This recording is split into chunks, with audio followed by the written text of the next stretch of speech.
Welcome back. My name is Tab, and I love to talk about books.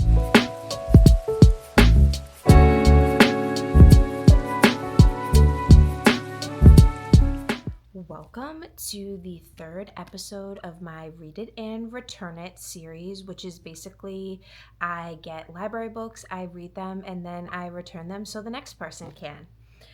So for this, I'm going to have 3 books that are new to me, meaning I haven't read them before. And this is like a fun fact. I have never reread a book, not even Harry Potter, none of that. I don't really purchase books specifically for that reason. I know a lot of people buy books because they love to reread and jump back in. Me, I can't do it. I feel like once I know the story, rereading it is just going to be boring to me, or I feel like there's so many books I want to read. I don't have like a time to reread. So for this vlog, I am going to pick up one Kindle Unlimited book that I have just been itching to read. So I figure might as well just jump into it. And that is Tell Me Lies by Hannah Gray. And I'm going to be reading this on my Kindle. I don't have a physical copy of this. And this one is a hockey romance, single dad, and nanny trope. Those are all my favorite things. Nanny tropes are slowly becoming my favorite trope ever, and single parent. The second book I'm going to pick up is Murder by Memory by Olivia Waite, and this one is a really short novella. This is only 100 pages, so I believe it will be fairly easy to get to. So you know what? I think I'm going to add an extra book in here because it's only 100 pages. So the third book I will pick up is This Book Will Bury Me by Ashley Winstead. This is a new release, and I've heard mixed reviews. It's kind of a big book, and I am hoping that it's something that I like. I enjoyed Midnight is the Darkest Hour by her, and I really enjoyed that book. And she did The Boyfriend Candidate, I think, which was like a political rom-com. And I'm having like deja vu that I said that before. So if I said that before, I'm sorry. I'm gonna do Hidden Pictures by Jason Rakulak. I'm gonna tandem read this. I have it, I believe it's on Kindle Unlimited, and I'm going to read the physical copy of it because I know there are, oh yeah, like I'm already seeing like pictures, and I'm sure it's good on Kindle, but nothing beats like a, real intended size picture. So I am going to finish the reading vlog with that. Okay. So I'm going to do Tell Me Lies by Hannah Gray, Murder by Memory by Olivia Waite, This Book Will Bury Me by Ashley Winstead, and the fourth book will be Hidden Pictures by Jason Rakulak. All right, so if you're interested to hear me chit-chat about these books, then please keep on watching.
So I am 39% into Tell Me Lies by Hannah Gray, and I'm not sure how I like it.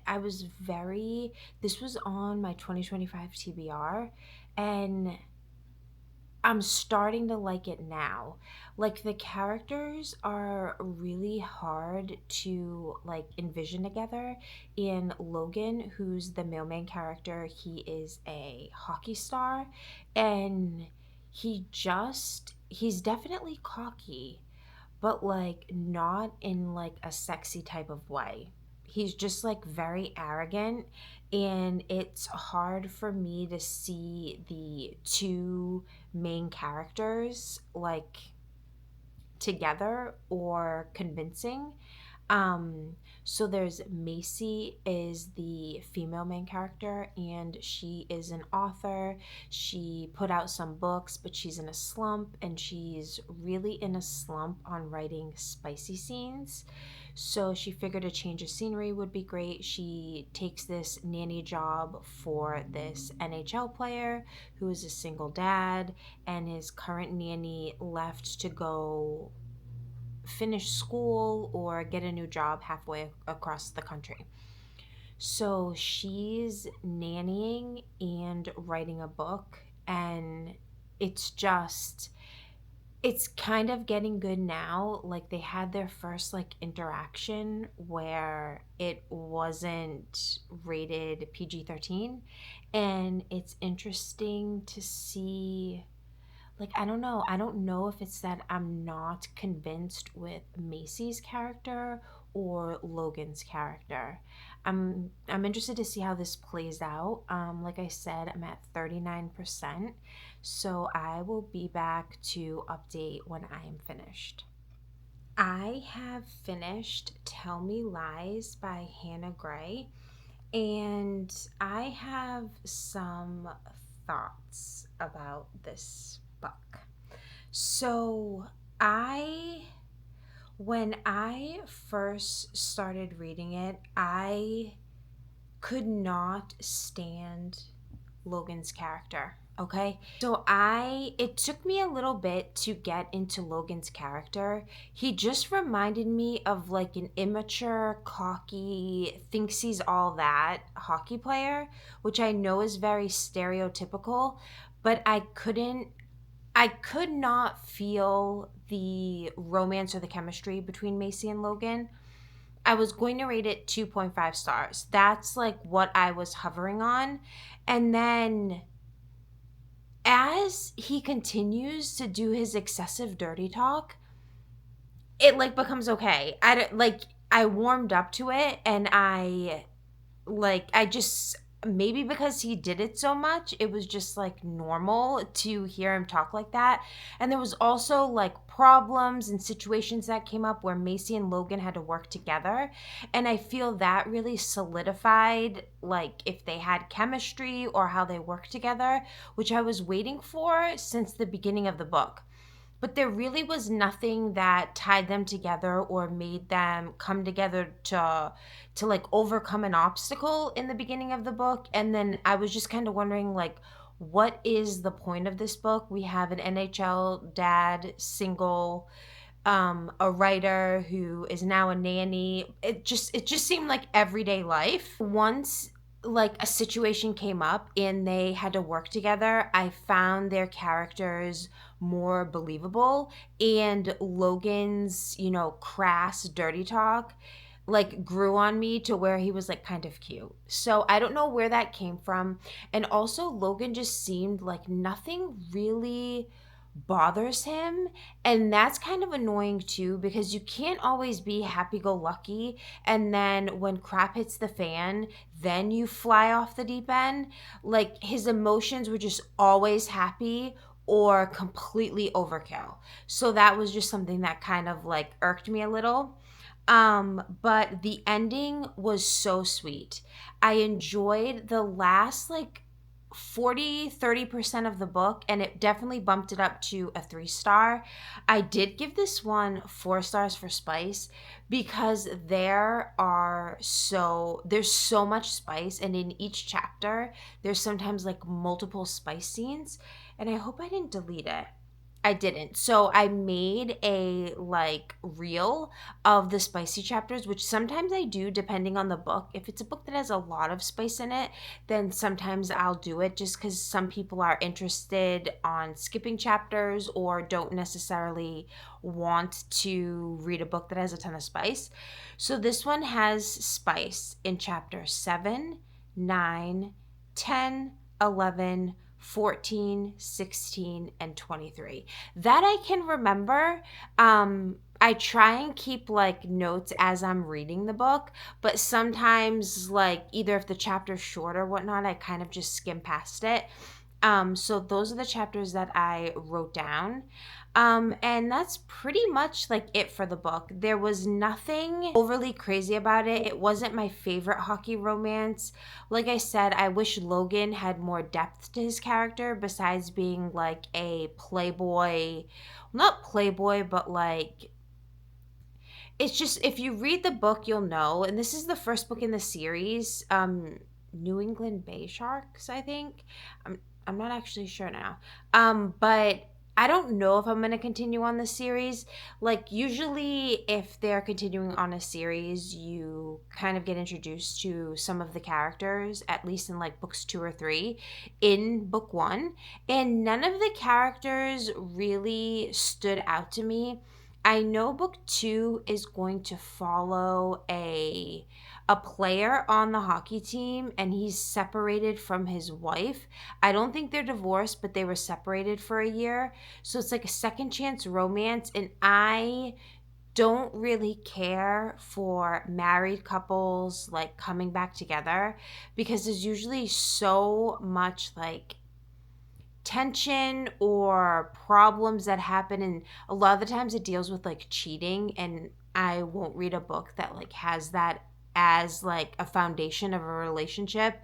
My theory is once a cheater, always a cheater. So it's really hard for me to do a second chance romance and the guy's just like, or the girl is 100% changed. So I don't know if I'm going to pick up the second book. Maybe I'll read, the blurb a little bit and give this book a little bit of time to like settle. Okay. So the next book I am going to pick up, and I plan to read all day tomorrow because I am nursing for a field trip. So I usually have some downtime while like the teachers and the students are out doing their thing. I usually stay in one common area, and so everyone knows where to find me. So I'm going to take the little baby book. It's 112 pages, and it's Murder by Memory by Olivia Waite. And I'm probably just going to sit down and read this book. It seems like the premise of this book is really interesting. So it says, "Welcome to the Fairweather, Her Majesty's most luxurious interstellar passenger liner. Room and board are included. New bodies are graciously provided upon request. And should you desire a rest between lifetimes, your mind shall be most carefully preserved in glass in the library, shielded from every danger."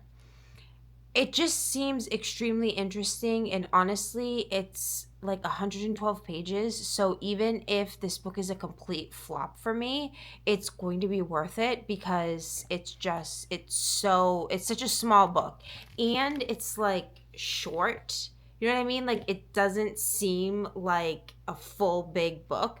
So it's also like a tiny book and tiny pages. So, this says, "Near the topmost deck of an interstellar generation ship, Dorothy Gentleman wakes up in a body that isn't hers, just as someone else is found murdered.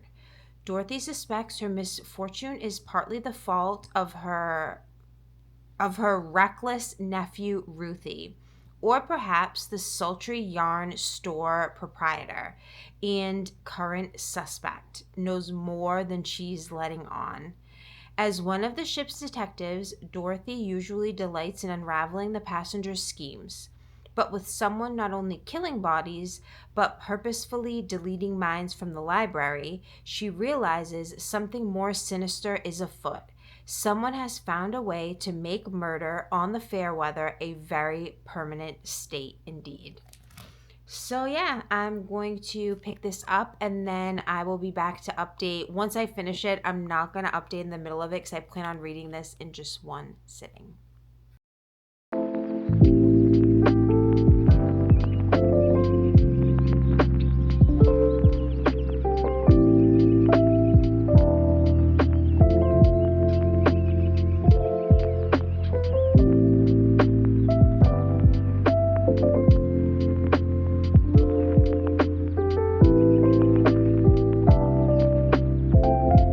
I have finished reading Murder by Memory by Olivia Waite.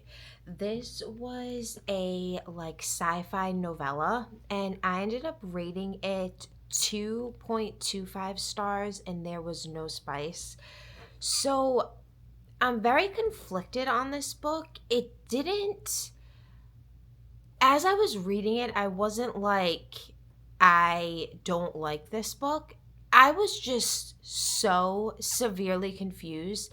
It was 100 pages, and a lot was kind of crammed into those 100 pages. And there, there's like all females in this book, and they're all in a relationship, not with one another, but there's like two pairs of like, yeah, I think it's two pairs of a lesbian couple. And then there's one random guy, but this guy, well, he's not random. He's like the cousin. His name is Ruthie, and that just reminded me of a girl. So I felt like there was like 19 female characters, and I kept getting confused who was paired with who didn't like this other person, who was suspicious, who wasn't. So that really like confused me while I was reading this. So the gist is you have a book and a body. The book is essentially your memory, where all of your memories go. And every day you can go into the library and bank your memories in your book. So you can always keep them, you can preserve them if you need to like clear up space for your everyday. Um, your body is basically just your vessel.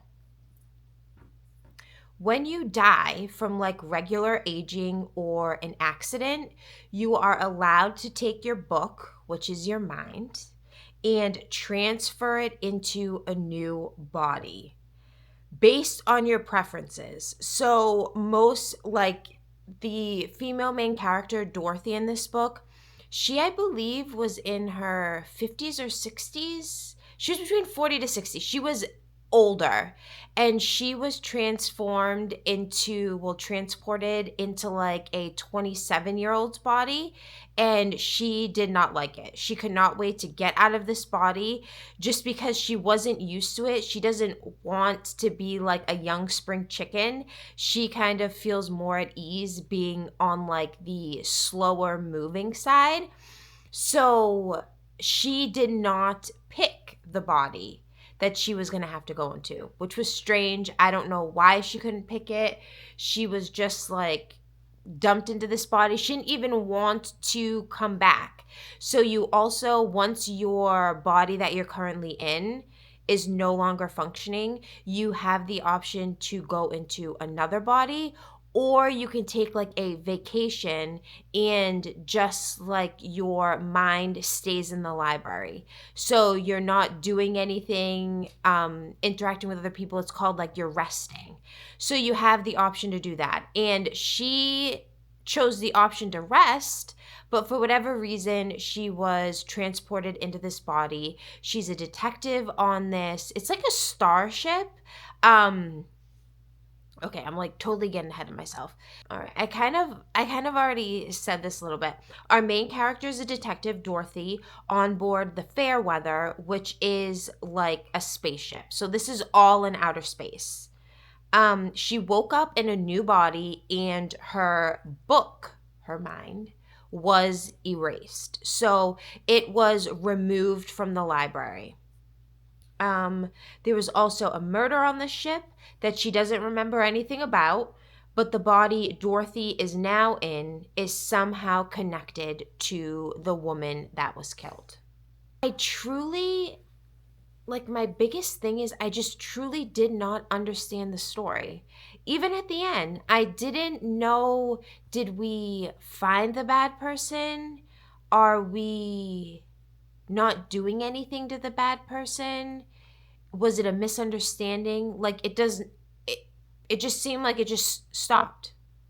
And I don't know if that was how this author writes. I've never read anything by her, or if I am just not smart enough to grasp the concept where it was so compact in such a short amount of time that I just was missing a whole bunch of plot as I was reading.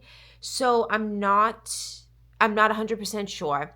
So I wasn't going to rate it a 2-star because I did enjoy reading it. I mean, it was interesting, but I thought like it was going to tie up a little bit better.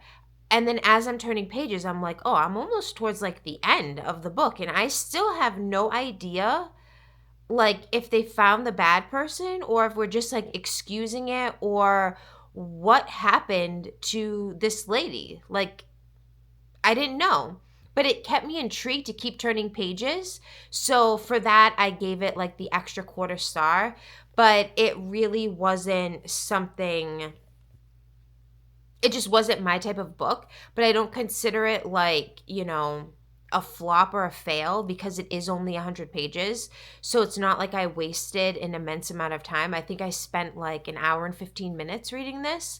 So I would say if you're into like sci-fi books and detective that really doesn't have a buttoned up plot, then probably pick this up. But I really wouldn't recommend this to many people. For the third book that I'm going to pick up, which I am so anxious to read this, is This Book Will Bury Me by Ashley Winstead. This is like a big old book. I did not know that it was so, it's 456 pages, and it's like, I think I'm like the first person to borrow this from the library. So it just smells so good all day. Like, I'm working, and if I'm like stressed out, you just see me taking hits from the books. Oh my God. So this is so intriguing to me. I'm going to read you what's on the inside dust jacket. The truth will, and then it says set her free, but it's like X'd out, and it says bury her. It's the most famous crime in modern history, and only she knows the true story. After the unexpected death of her father, college student Jane Sharp longs for distraction from her grief. She becomes obsessed with the morbid world of true crime, befriending armchair detectives who teach her how to hunt killers from afar. In this dark internet underground, Jane finds friendship, purpose, and even glory. So when the shocking deaths of 3 college girls in Delphine, Idaho, capture the world's imagination, Jane and her friends are determined to beat everyone racing to solve the case. But the murders turn out to be stranger than anyone expected. Details don't add up, the police are cagey, and there seems to be more media hype and internet theorizing than actual evidence. When Jane and her sleuths get closer, every answer only begs new questions. They begin to suspect their killer may be smarter and more prolific than any they've faced before. Placing themselves in the center of the story starts to feel more and more like walking into a trap.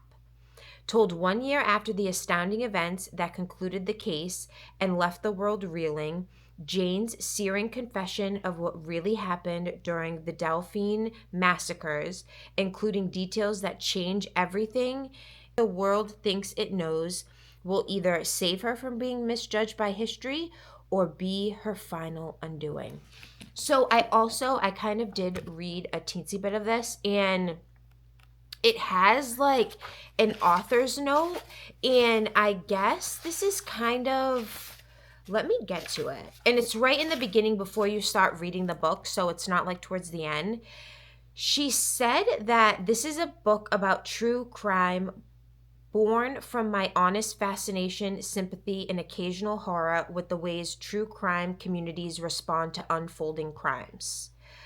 Parts of this book draw from real life cases in which there has been both a significant true crime and media response, as well as a willingness by the loved ones of victims to speak to the media and to Some of these cases include the University of Idaho, Gabby Petito, Golden State Killer, and Abraham Shakespeare cases.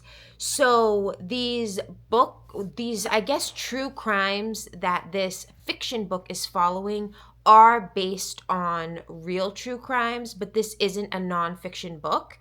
And I think that's really interesting because the Idaho University case, I have not followed that since it happened, but that literally, like, it rocked my world that someone did something like that. I don't even know if there's a convicted killer. I know the guy who is like suspected of doing it, but I have actually not really caught up on any updates. I feel like if they defined someone who did it, then it would be literally all over the news.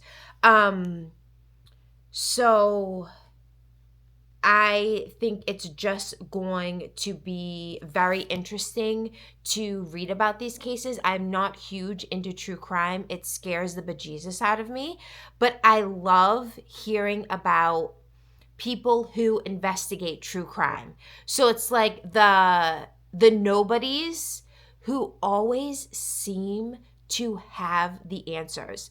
Do you know how many cases that I've saw in the news that it was like an anonymous tip or an online group? These people somehow have more access and power than like the FBI. I don't know if it's because the FBI has like tens of hundreds of cases that they're working on, so it's hard to just focus on one thing. And these amateur detective sleuths online, they're just trying to solve one specific case.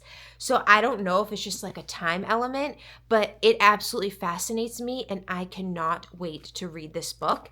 As I'm like skimming and like sniffing the pages, there are short chapters. I think I saw one chapter. I think it goes to like 84 or 86 or something. For so there's a lot of it goes to 92 chapters. And there's like a part where it's like a note on sources. There's a reading group guide, a conversation with the author. So I think this has a lot of true events and interviews and discussions with people in this book. So yeah, I think that's like enough rambling before I even start to read the book. But I will be back probably when I'm halfway to give you a little update of what I think and if it's living up to the hype that I am thinking that it's going to. I am back for an update. I am 206 pages into This Book Will Bury Me. This book is just really gory. I know that it follows like true crime stories, but I didn't know how gory it was going to be. Like, to be completely honest, it's taking me a bit to get through the book. I think just because it is so like disturbing to read. I don't know. So I made some notes so far. So, like I said in the beginning, there's short chapters. There's some footnotes, which I kind of like if it's not done in an excessive amount. And it's definitely not done in an excessive amount in this book. They're actually really like interesting. They break it up a bit. And it also includes like chat form transcripts. So that's also nice too. And this is a fiction book, but it is inspired by real true crime stories. One of them, they say in the beginning, in the author's note, which ones she's kind of like basing the book off of, or it's inspired by. The one that I was only aware of was the Idaho University cases, where the young 20-year-olds, the guy or the perpetrator, because I don't think they found who necessarily did it. They have a suspect, went through the sliding glass door, and I don't know, this is a bad on me because I really haven't followed the Idaho case. I knew what happened. I think his name was like Brian or something. They believe they have the guy. He's in court. But I don't know how much of this book is like made up or how much is based on like true facts. So as I'm reading this, I am thinking that this is like all true, and I'm sure it's not. So if you're a little bit more aware or tuned in to that case and the other cases that this kind of is inspired by, then maybe you'll enjoy the book better. But I'm having a hard time, like I'm reading something really gruesome and I'm like, no. Did this happen? I can't believe this happened. That's like a bad on me because I'm not well versed in these things. Um, and it really goes over like how the police force dealt with racism, and it really dives in to the community and the outside people who were pretty important in solving these cases, and how the police department really dropped the ball in some areas. It starts off with the story about Jane, telling her side of the story. Now, when you first start reading it, you don't know what the story is. You just know that there is a book which she does not name by the title, and there was another female who published this book. So this book is like her defending herself, explaining her actions, and going through everything that happened from before these cases and how she met her group of friends that she met online to, I'm guessing, after the cases, and something must have happened. I'm not sure what, I'm only halfway through, but this is like her tell all, I want to say. And we don't know about any of it yet. She just vaguely references it. It's like dangling a carrot. Like you want to know who wrote this book about her, what they said about her, and what is like Jane's truth. It's really interesting because Jane was very lost in the beginning, and then she develops this friendship group on the crime network, and you really see how their relationships ebb and flow, and there's conflict, and all of these people in the chat, they live in different parts of the country, and I'm just so interested to see if they eventually meet up. I don't know if there's like a love interest kind of. This could just be like the hopeless romantic in me hoping and like pulling at any string to try and get like a romance.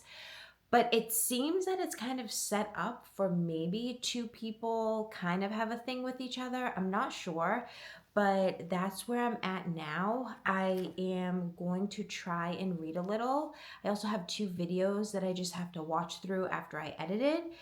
So I'm hoping that I will be able to finish this book today, and I will be back and update when I am finished.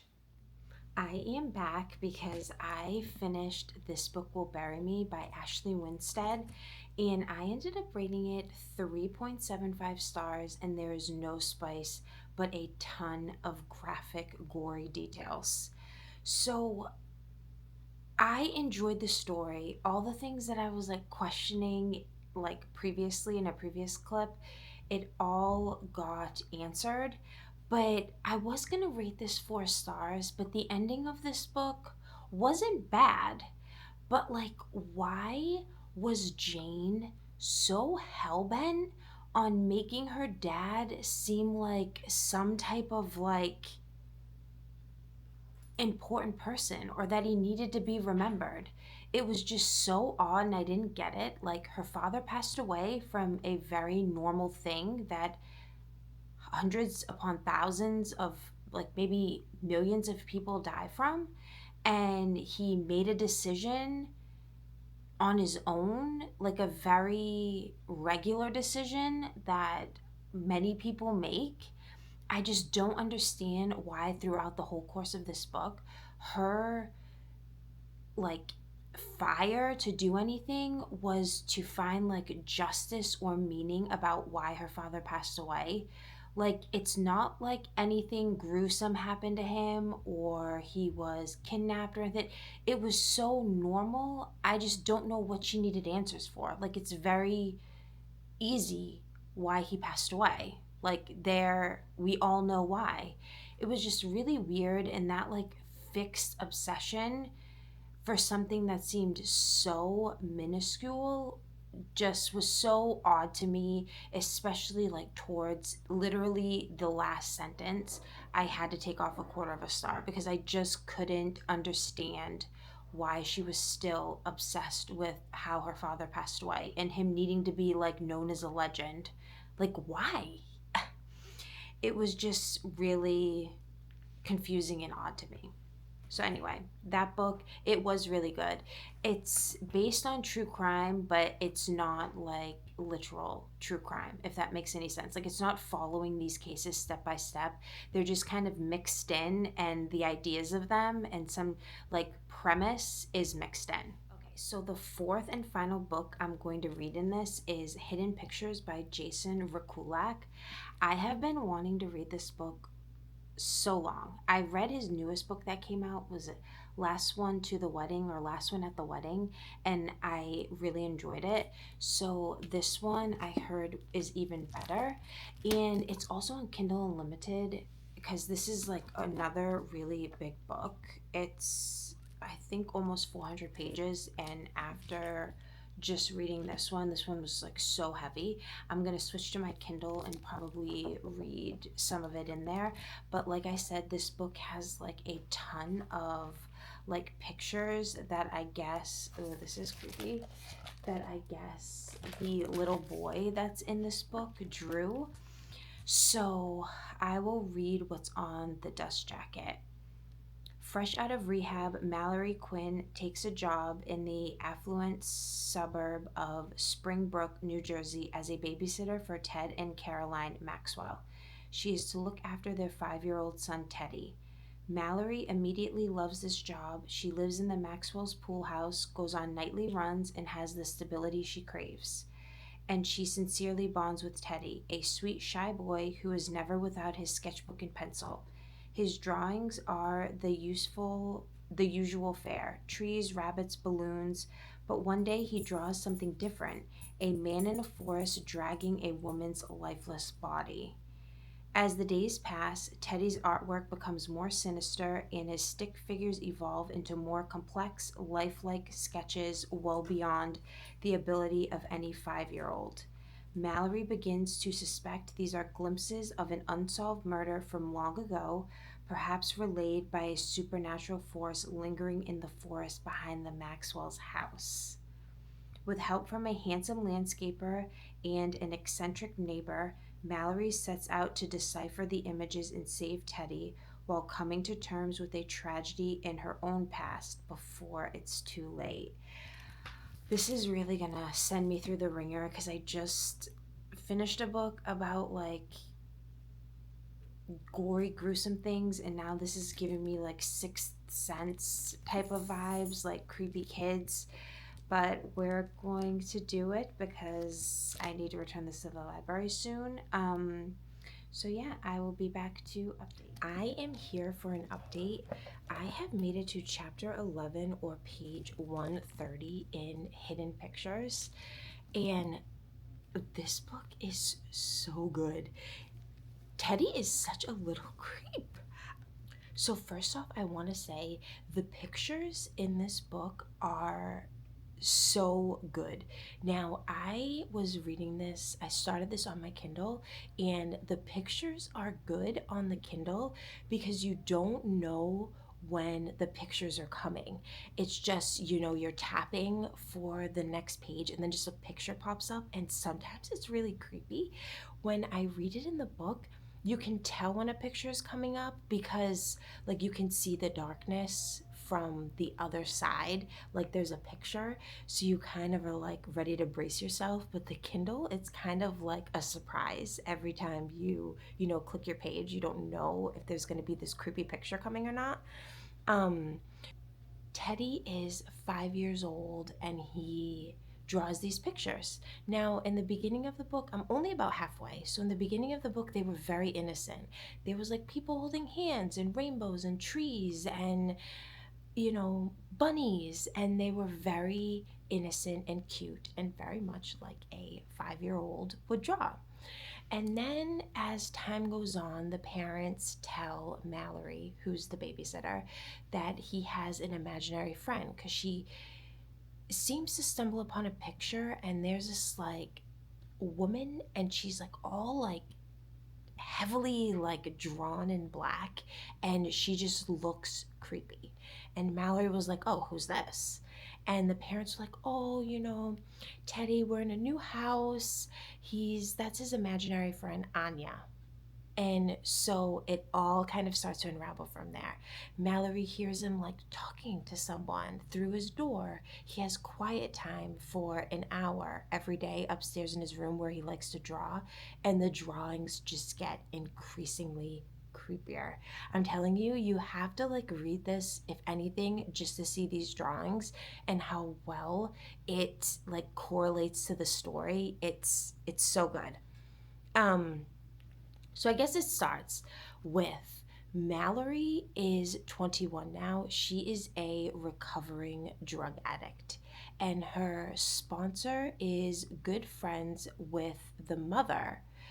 I forget what the mother's name is. I think it's Charlotte. The sponsor is good friends with Charlotte. Charlotte is a psychiatrist at the VA hospital, so she's dealt with PTSD, drug addiction on like the highest level. So Mallory's sponsor thought it would be great to set them up because the mom knows what Mallory is going through. She's 18 months sober, and he thinks that she would give her a shot at nannying for their 5-year-old son Teddy during the summer. So, of course, Mallory ends up getting the job, and it's just like you never get any ick or weird vibes from Mallory. She lives outside in like the pool house guest cottage, which is kind of like nestled in the middle of like the forest. It's not like surrounded by trees, but it's like pushed up against, where the forest is. So trees are always hitting the cottage windows. There's big fat moths that fly into her window. And there's a history with that little cottage. And she finds that out by talking to the wonky old lady next door, Mitzi.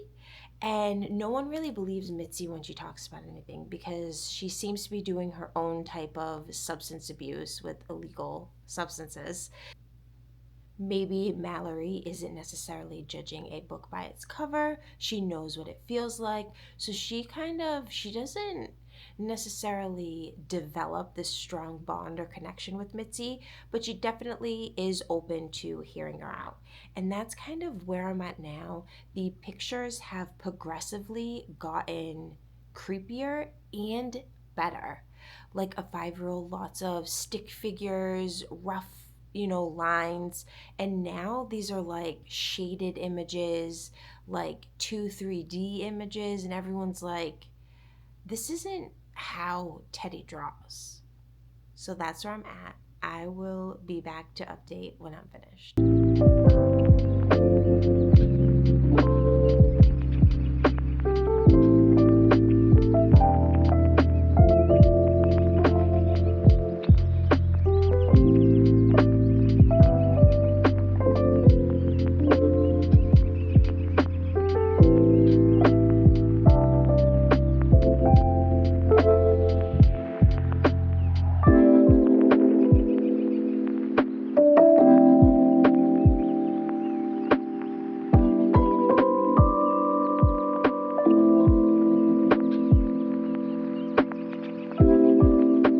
So I finished Hidden Pictures by Jason Rekulak.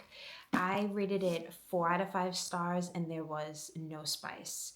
So to do like a quick recap, it follows Mallory, who is in like recovery. She is a substance use prior addict, and her sponsor gave her intel on this really good nannying job to try and get her back into society, back feeling like she could be independent on her own and be around different people. So she takes the job, and the job is nannying a 5-year-old boy named Teddy. It's in a beautiful part of New Jersey that they live in. They have a nice underground pool. She gets her own little cottage in the backyard that it just seems way too good to be true. So it starts out great, and then Teddy loves to draw. He gets quiet time every day for an hour in his room, and he would come out with pictures of him and bunnies and rainbows climbing a tree, and everything was normal. Stick figures, very much like how a 5-year-old would draw.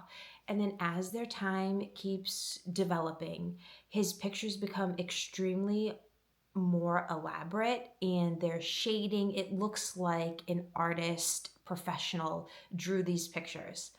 Mallory would go up to his room and he would hear him having like a one-sided conversation. And all of this is odd because Teddy also has a imaginary friend called Anya, and he would draw pictures with this like person in like a really dark like black dress and no eyes, and they were like, oh, he's 5, we just moved into a new area, it's just normal for him. The mom, Caroline, is a psychiatrist, so she's clearly in tune with behavioral health and emotions and mental state. So she's chalking all of this up to just he's trying to figure out a way to balance out his emotions moving to a brand new place.